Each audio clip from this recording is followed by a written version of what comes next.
Please, go out with me on the premise of marrying me. Paul, whom I had met through a friend's introduction, asked me out on a date. He, who is 3 years younger than me, told me that he had fallen in love with me at first sight. Considering my age and the fact that I had been contemplating marriage, I decided to accept his offer. We eventually got married a year later. My name is Michelle. I'm 34 years old and I work for an international corporation. I've always dreamed of living abroad. My husband Paul, despite being younger, is a natural-born leader and can be described as the dominant one in our relationship. It wouldn't be an exaggeration to say he's the head of the household, but I didn't mind it. Having lived alone for a long time, I was accustomed to taking care of household chores, and I even enjoyed cooking. Paul rarely helped out, but I never found chores burdensome. On the other hand, Paul always took the lead when we went out together, allowing me to simply enjoy myself without having to worry about anything. This felt like a good balance between us. However, all of this started to change when my mother passed away. While I was at work, I received a call from my father informing me that my mother's chronic illness had worsened, and she had collapsed. I immediately boarded the train and arrived at the hospital in about 2 hours, where I bid a final farewell to my mother. I decided to stay with my father to prepare for my mother's funeral. When I contacted Paul, he said that he couldn't leave work at short notice. He ended up not coming to the wake. He did make it to the funeral, but it seemed that he hadn't made any preparations for mourning attire. I had to hastily arrange a rental outfit for him. He complained incessantly, saying that I should have prepared everything from the beginning. Between my sorrow and being busy, I didn't have the capacity to deal with Paul, so I let his complaints slide. But apparently, he didn't appreciate that, as he was in a foul mood throughout.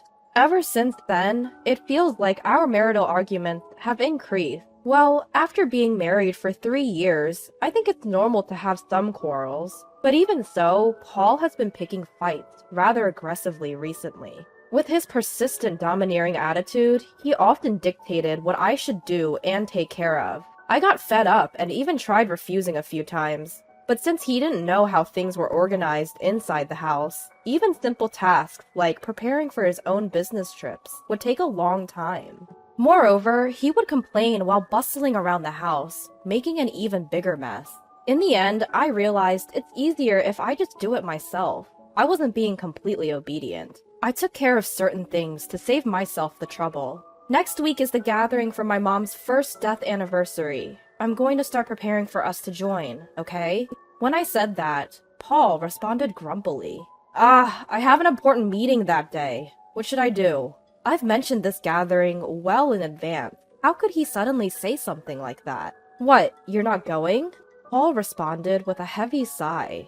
It's not that, but it'll be tough to delegate everything to my juniors, you know? He seems happy about his recent promotion and constantly talks to me about his junior team members at every opportunity. I felt like sighing right back at him. Please plan for it, okay? I emphasized. It was the day before my mother's first death anniversary gathering. When I got home from work, Paul was sulking and drinking beer in the living room. I'm sorry I'm late. I had to work overtime.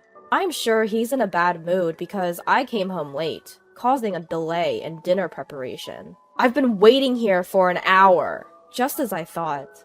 But it's just 1 hour, isn't it? If he couldn't prepare his own dinner, he could have gone out to buy something. I did let him know what time I'd be home, so he could have taken some initiative and done things on his own. Suppressing the urge to say all that, I handed him a takeout box. I thought it'd take too long if I cooked, so I picked this up on my way home instead. In response, Paul slammed a glass filled with beer onto the table. Takeout again? Aren't you slacking off a bit too much lately? Again? The last time I brought home takeout was about 2 weeks ago. Sure, I've been busy lately, and maybe I haven't been cooking a feast every day. Nevertheless, I'm mindful of maintaining a balanced nutritional intake and rarely rely on prepackaged items. So I don't think I deserve that kind of criticism. As I was considering whether to retort or not, Paul, misunderstanding something, decided to pour salt in the wound. Can't say anything because it's true, huh? Do your chores properly. You've been coming home late lately, saying you're working overtime. You're probably just out having an affair, Paul shouted. His words sparked a flare of resentment that had been building in me. Enough is enough. If you know I'm working late, the least you can do is prepare dinner for us. It's fine if you can't cook. Picking up some takeout isn't too hard to do, is it? I always make sure to inform you when I'm going to be late, and even with the busyness, I take care of all our household chores. There's no need for that kind of tone. Paul gave me a glare. Huh? You're 3 years older than me, you know. I could have married a woman in her 20s, but I chose an older woman. Show some gratitude and do as I say. There's no one else who would want you, so you'd be in trouble if I were to leave you, wouldn't you? Did he really just say that? I was ticked off and couldn't hold back any longer. Then you should have married a younger woman. When we started dating and before we got married, didn't I ask if you were okay with me being older? You said it was okay, and that's why we got married. Even without you, I could have managed my life. Paul laughed mockingly at my words. Whatever, let's get a divorce. With that, Paul took his beer and the takeout box and retreated to his room. We've had our share of arguments, but this was a first. I was done with him. I decided to eat my takeout dinner to calm my nerves. He must have been irritated because he was hungry. That's what I thought as I filled my stomach, but I couldn't settle down after all. I couldn't believe this was happening the day before my mother's first death anniversary. After some time had passed, I called out to Paul from outside his room. We need to leave by 8 a.m. tomorrow, so I'll wake you up around 7. There was no response, but I could sense that he was awake, so he must have heard me. With those words spoken, I went to sleep. The next morning when I woke up early, Paul was already gone. The bags I had prepared were still in the room. It didn't seem like he headed to the gathering without me. Where did he disappear? I called his cell, but there was no answer. There was no response to my texts either. Since there was no other choice, I left a voicemail message and started preparing to head out on my own. I got a hold of Paul while I was waiting for the train at the station. I have to go to my meeting. I can't leave it to my juniors after all. When I answered the phone and heard only that, I panicked. Wait, what?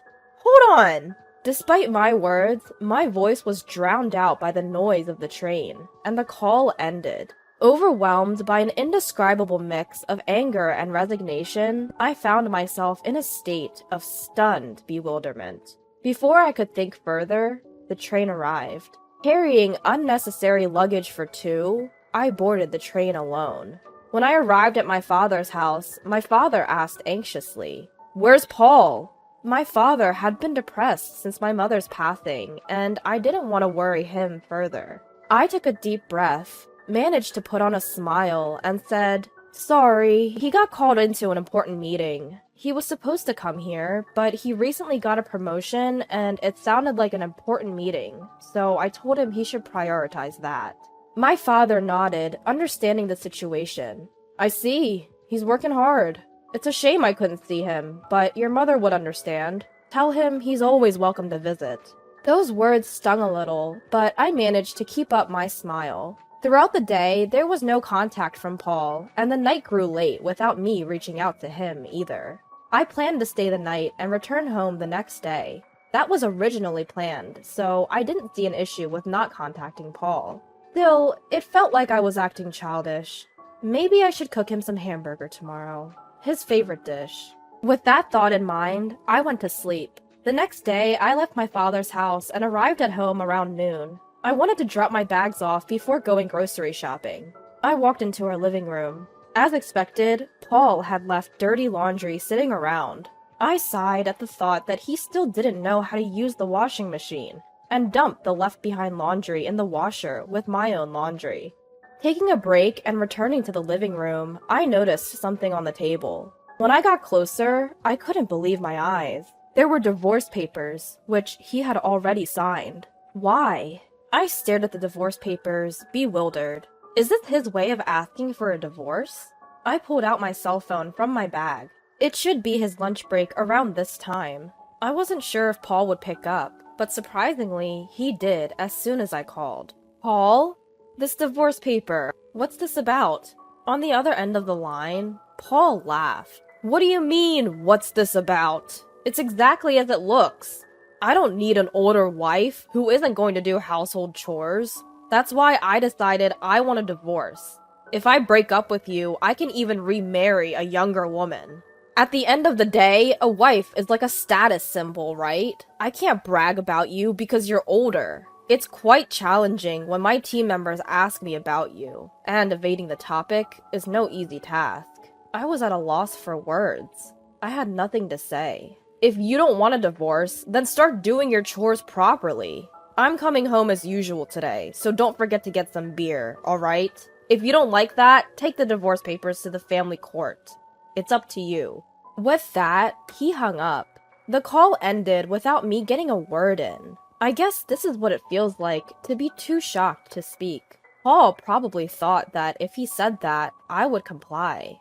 I only did the chores because I didn't like to ask or beg him to do things.